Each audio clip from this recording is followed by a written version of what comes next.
When the moon hits your eye like a big pizza pie. Ciao and welcome back to Pastamore, Pasta with Love. I'm Chef Joe Mele and we're back on Pastamore just in time in case you're getting a little cabin fever amidst the growing pandemic, and you need a little bit of something to do with yourself, with your family during these times. I can't think of a better way than to cook. Get in the kitchen, involve the kids, involve the whole family, and of course, what better way than to do it with food? Nothing speaks love and togetherness more than food does. And to that end, I thought I'd bring you a video. Tomorrow is March 19th, okay? Which to many people who know, whose name happens to be Joseph, it is St. Joseph's Day. And there is a specific pasta that's indigenous to St. Joseph's Day. So we're going to create that recipe for you today. Maybe you'd like to try it at home tomorrow, this weekend. It's all about getting together and cooking. And I wanted to, give a shout out to everyone that's sitting at home now wondering what they're gonna do. I think I got the perfect solution here. So, what exactly is a St. Joseph's Day pasta? There's basically 3 must-have ingredients. One is mafaldine pasta, which is essentially a pappardelle with rigid ends. Okay, we need that. We need breadcrumbs, and we need anchovies. Those are 3 must-have ingredients. And of course, to that, we're gonna have a little olive oil. We're gonna add some garlic, we're gonna add some shallots, we're gonna add some tomatoes, and some Parmigiano cheese, okay? So, there are many different little variations, but you've gotta have the anchovy, you gotta have the breadcrumbs, and you gotta have the mafaldine pasta. So, if you can't find mafaldine pasta, or any pasta in the store right now, God forbid, I'm gonna show you how to make it, okay? So, we're going back to our original, good old-fashioned 5 eggs, 1 pound of durum flour, okay? So, we're going to start out, okay, putting in our flour, and you remember, we put it all in the food processor, right, to make it that much easier, right? 5 large eggs, 1 pound of durum, and of course, again, you can substitute other flours, but this is the best flour for pasta dough. Okay, so we got our ingredients. I'm gonna let that go, come to a go, and then I'm gonna show you what we're gonna do.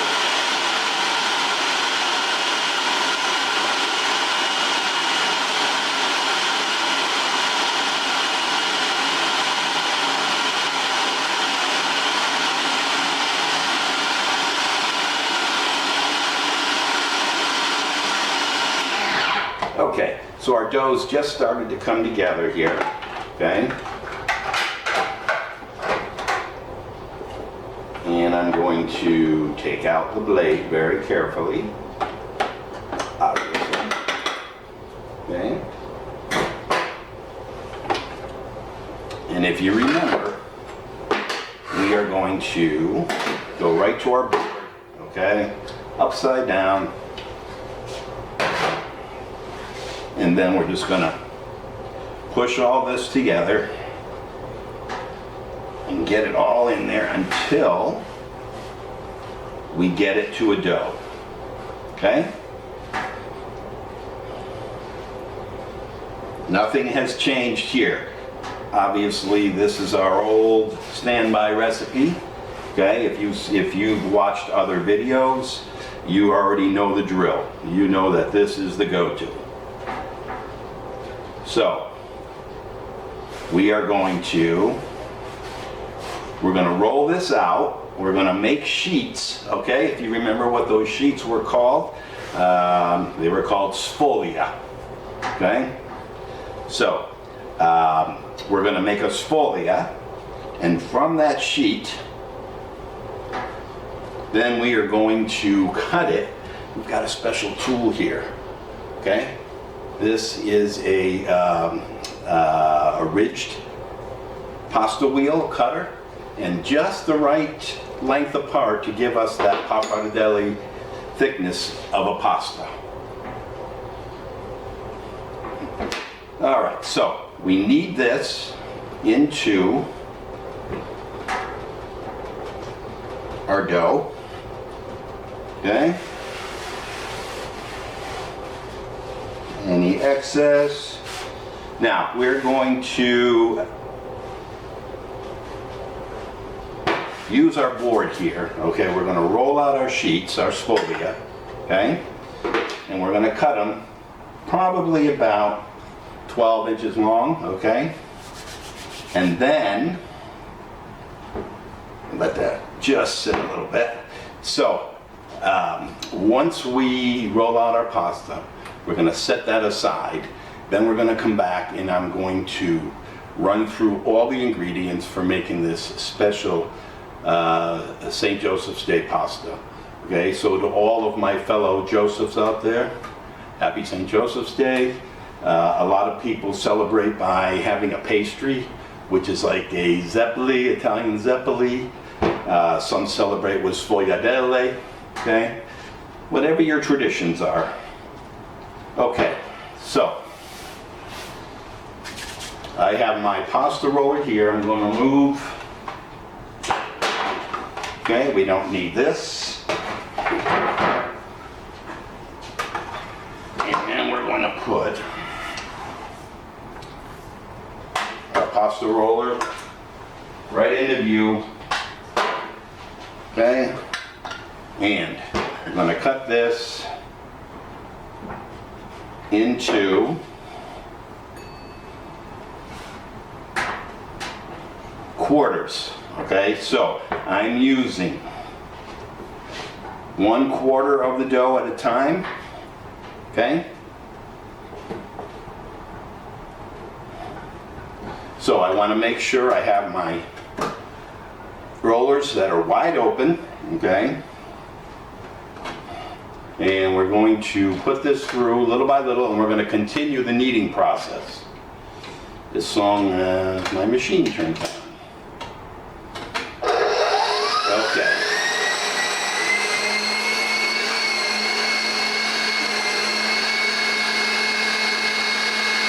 So when your pasta comes out like this, do not worry, okay? This will all come back together.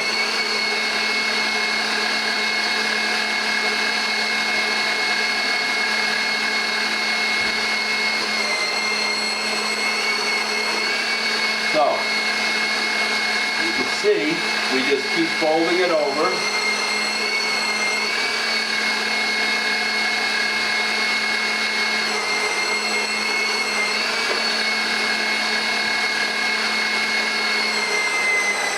And we will end up with one beautiful sheet once we finish the kneading process. As you can see, it's coming together.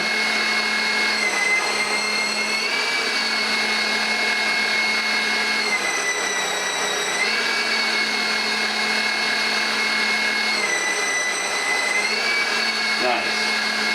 Okay, so now I'm going to start going down little by little.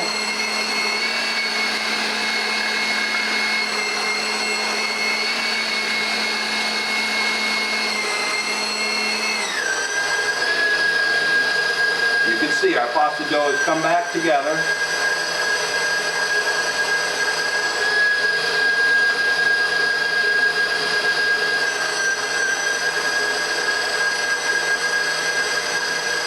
We are creating a nice long sheet or sfoglia.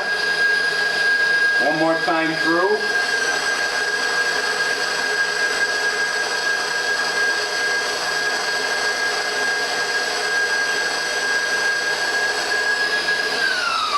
Okay, so I have my sfoglia here, my sheet.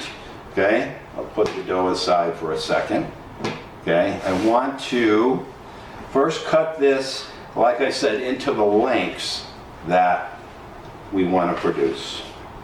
So I'm going to go here, one. So I have three sheets.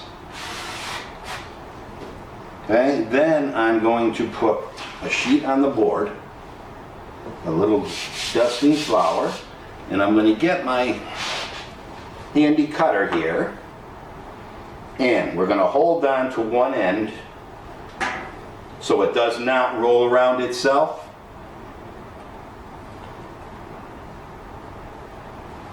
And then go forward with it. Okay, press down hard. Okay, so what happens is we end up with these. You can see what we've got here. We've got these strips, and they're all fluted on the ends, which is the signature of Mafaldine pasta. Okay, so we're going to separate them. We're going to lay them into a pan, right? And we're going to cut our next sheet. So, this recipe that we're doing will probably serve 2 people, okay? So you can multiply it accordingly. But look, like zippers, okay? You can call it zipper pasta if you want. I think that would be a fun thing to do with your kids, your family. It's a group effort. By the way, you probably noticed that I'm not at home today, okay? I'm not in my usual house kitchen. I am at Cook Shop Plus in West Hartford.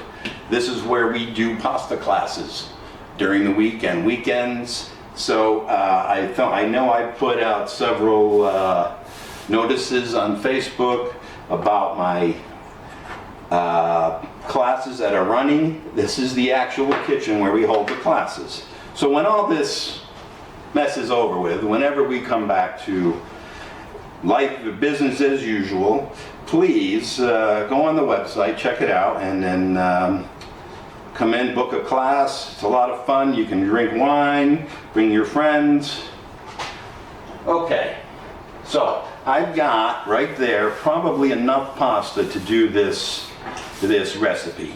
Okay, so just wanted to show you the, well actually, you can see the final outcome here, okay? So we've got our beautiful ribbons, pasta ribbons, or Mafaldine pasta, okay?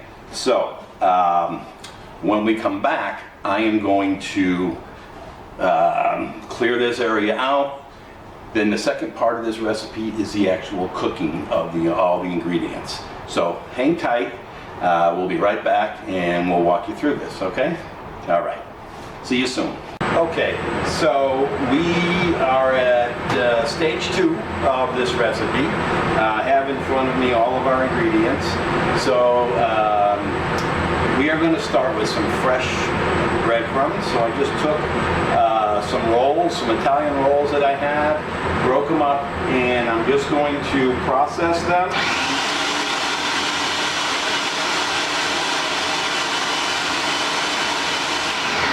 And the fresh bread has a different texture than if you just went and got dried breadcrumbs. Okay, so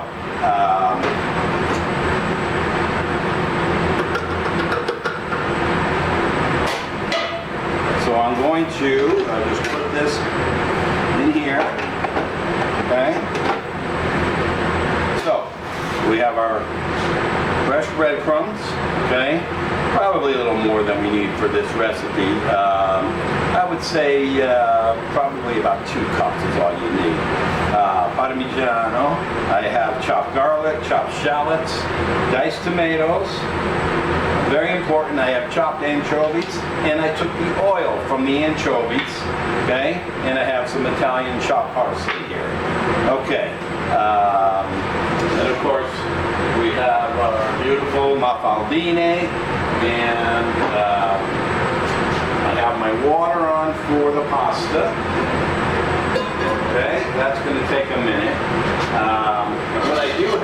there's a non-stick skillet with about 2 ounces of butter. And one of the first steps that we need to do is toast our breadcrumbs. So I'm going to add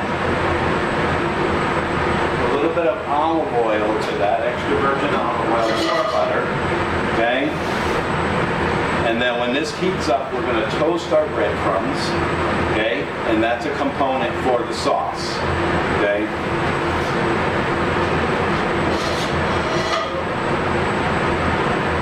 So I have salted water. Even though I have salt in the anchovies, salt in the cheese, you always want to flavor the pasta a little bit. I didn't go as heavy on the salt in the water as I usually do because I have a couple salty ingredients here. All right, so my water is coming up nicely, and all right, olive oil and butter are heating up, and I'm going to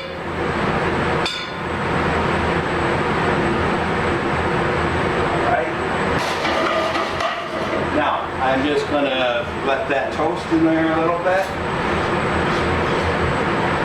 Make sure that I can get my breadcrumbs coated.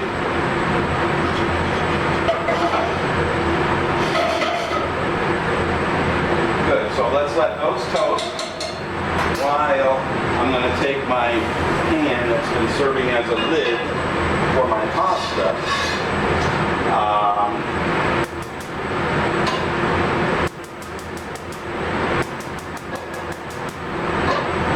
Heat up that pan, okay?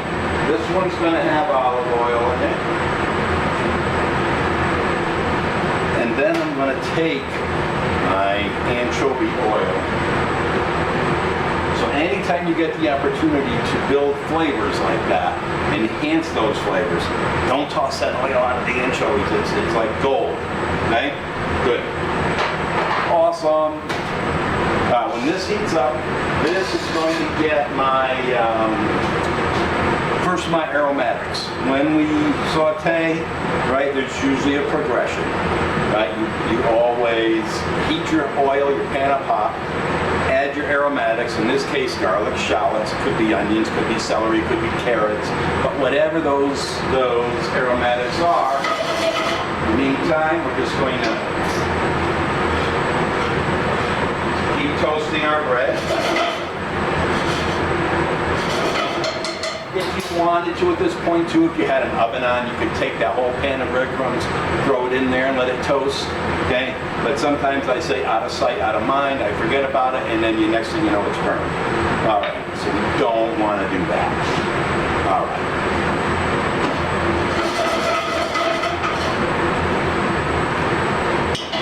I hear crackling over here, okay? Which means I can probably, I'm going to add my garlic, which is about 3 cloves, okay? This is about 1 small shallot.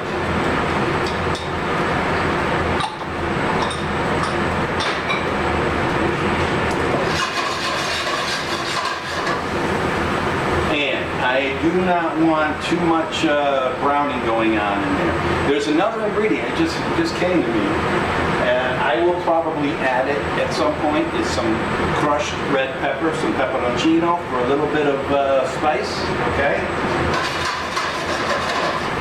Good. Sono buono. All right, so when this cooks, sweats out a little bit, we're going to go in with the anchovies next, okay? Then the tomatoes, and then later on I'm going to toss in the breadcrumbs before we add our cooked pasta to this. All right. I can tell that it's drying out now because it's starting to move in the pan. I'm getting that aroma of toasted bread going on here.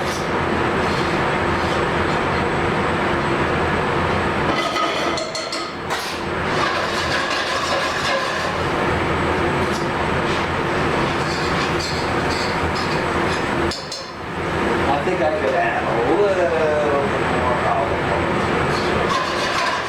Nobody said it was a fat-free dish. All right, so now I'm going in with my anchovies.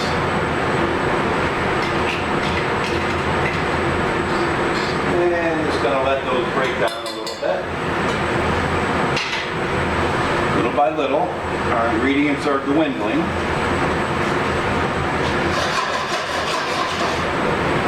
And that aroma is so prevalent, right? The whole place smells like anchovy and garlic.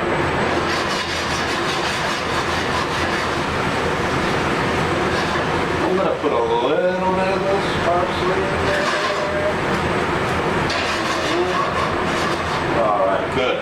And then we're going to take our pomodoro, okay?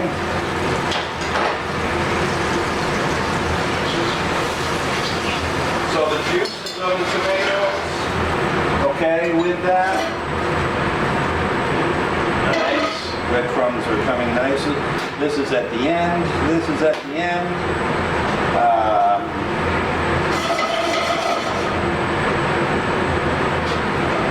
I need to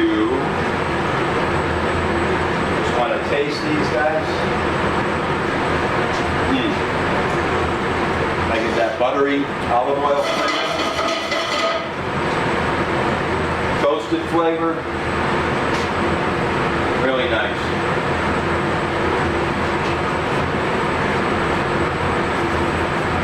So like I said, if you were to look up this recipe, you're going to see a couple different variations. You could also add capers in here if you like capers. I'm going to go in and do a little, oh my God, umami at its best right here, right?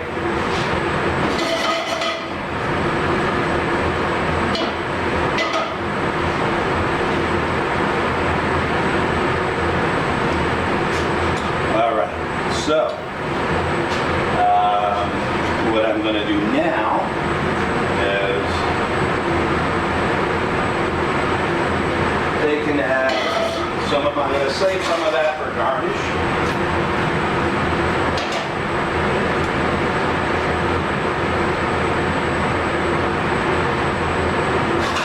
So now you can see you've got this wonderful mixture, okay? And if you want, you can take and add a little bit of that pasta water. We're going to take now, probably not all of that, probably like that much there. Okay. Give it a stir.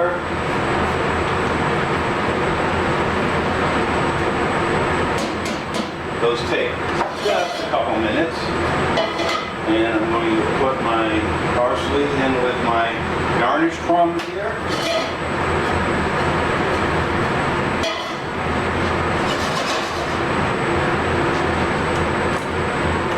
Okay, we need our presentation plate here. Let's let pasta cook. Right, remember fresh pasta only takes 2 minutes, okay?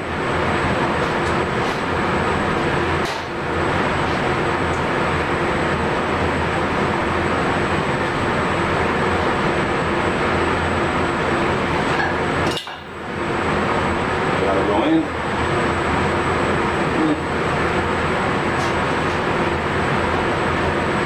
About another minute.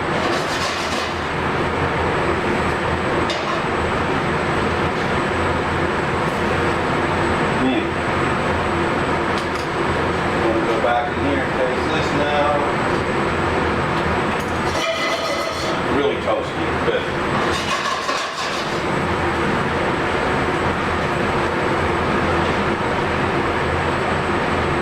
Okay, so now we're just going to go like this. Drag some of that pasta water with you.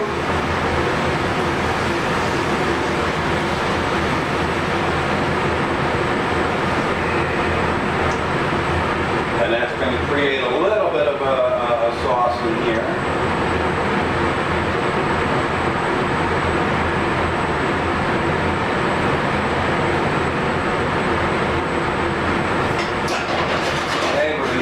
nice flip.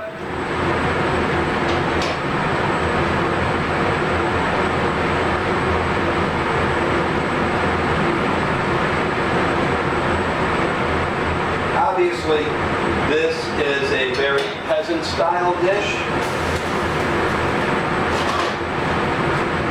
Most of the simple pasta dishes are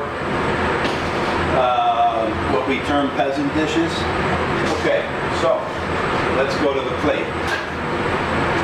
So I said this is about 2 portions. We're going to plate up one. Okay, we want to get that.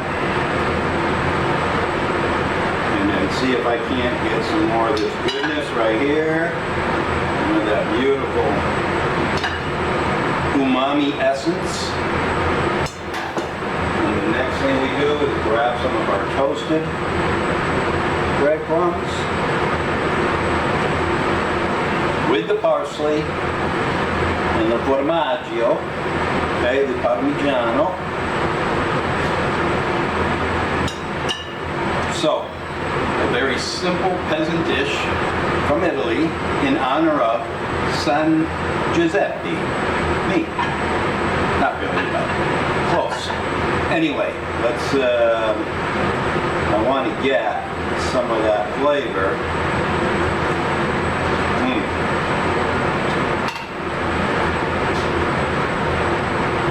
Okay, it's not gluten-free, I'm sorry. It's not vegan, but it's really freaking good, alright? So, in this day of age that we're living in now, remember, it's all about coming together and celebrating family and togetherness and love through food, okay? So whatever your recipe is, you want to do a variation, I don't really care. The important thing is that you are all coming together, doing something as a family, and just want everybody to stay safe, stay healthy, and as we know, I think somewhere in the Bible said all things must pass, and this too will pass. So anyway, salute, be safe, ciao ciao for now.